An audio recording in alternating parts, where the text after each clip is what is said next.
In this video I'll show you the fight against the Vortex Pillar, which is one of the 4 pillars you have to defeat before you can fight the Moon Lord.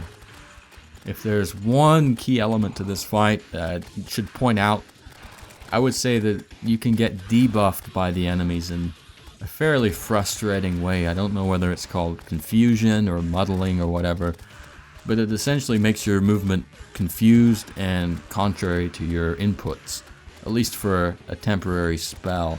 So what it means is if you're in a tight spot, your navigation can get corrupted and it frees you up to being attacked ad nauseum by all of these flying creatures. This pillar also, to me at least, distinguishes itself by the ferocity of the flying enemies you face. They all have ranged attacks, or at least almost all of them have ranged attacks. And you'll see these vortexes form from which lightning bolts spawn and target you, and from which these enemies also appear.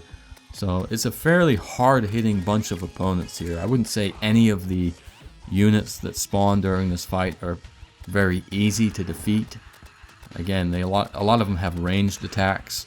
They all do pretty decent damage, and so I would at least use some buff potions if you have some of the weaker armor equipped. Even if you don't, if you've got some good melee focused gear with high defense, maybe even then consider using some buffs. Certainly this fight, along with the others, I would have some kind of healing, something more than mere potions. I like to use the vampire knives.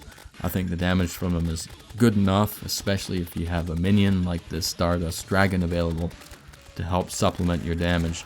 But this pillar, just like the other pillars, once the barrier goes down, it's curtains for the pillar and you can collect the fragments.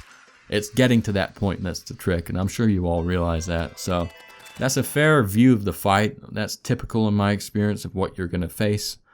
It's not impossible by any stretch, but you do want to be prepared for what may happen, and I think that's a good summary of it. So thanks for watching the video. If you've made it this far, like the video if you found it useful, and by all means subscribe to the channel if you like to see more of these videos.